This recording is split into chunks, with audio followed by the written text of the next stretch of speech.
Père Michel, en 787, c'était la date du dernier concile œcuménique, mais en 2016, vous vous êtes retrouvés, tous les patriarcats, mais en 2016, vous allez à nouveau vous retrouver, cette fois-ci non plus pour un concile œcuménique, mais pour un synode pan-orthodoxe. Pouvez-vous nous expliquer la différence que vous faites entre les deux et que représente pour vous ce moment de 2016 pour l'ensemble de la communauté orthodoxe dans le monde? Merci pour votre question et informer nos fidèles chrétiens du monde entier qu'un concile œcuménique signifie qu'il y a un rassemblement de tous les chrétiens qui croient en Jésus-Christ sur la même base, sur le même concile, que jusqu'à peu près au 9e siècle où il y avait le schisme.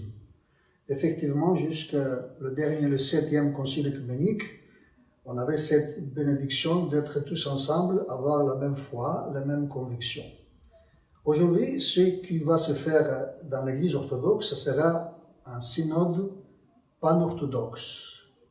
C'est-à-dire la différence que ce n'est pas œcuménique. C'est entre l'Église orthodoxe ou à l'initiative de Sa Sainteté le Patriarche œcuménique qui a déclaré que c'est une grande victoire. Effectivement, il y en a 50 ans qu'on essaye de faire, si vous voulez, ce synode pan-orthodoxe pour pouvoir discuter entre orthodoxes tous les sujets qui concernent la société aujourd'hui d'une manière spirituelle et ecclésiastique.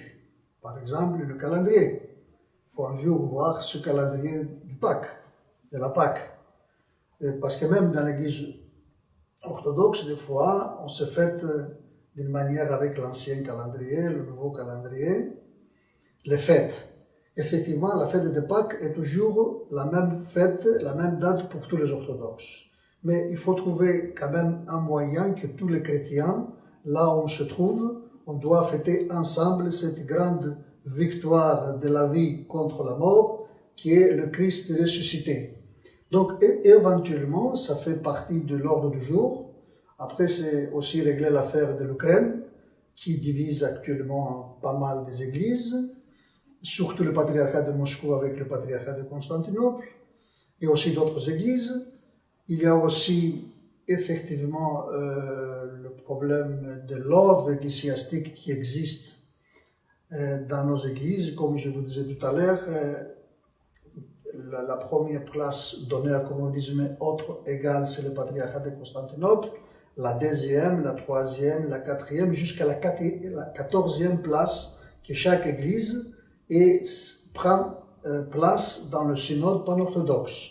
Donc, effectivement, il y aura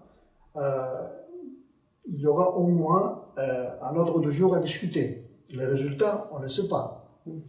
Après, effectivement, il y aura ce qu'on appelle aujourd'hui le comportement vis-à-vis des chrétiens du monde entier, surtout au Moyen-Âge, régler éventuellement certains problèmes entre les chrétiens qui habitent dans des pays musulmans que nous connaissons, et aussi quelques différences qui existent au Qatar actuellement du côté orthodoxe, et qui signifie que le patriarcat de Jérusalem avec le patriarcat d'Antioche ont quelques litiges entre eux au niveau juridiction.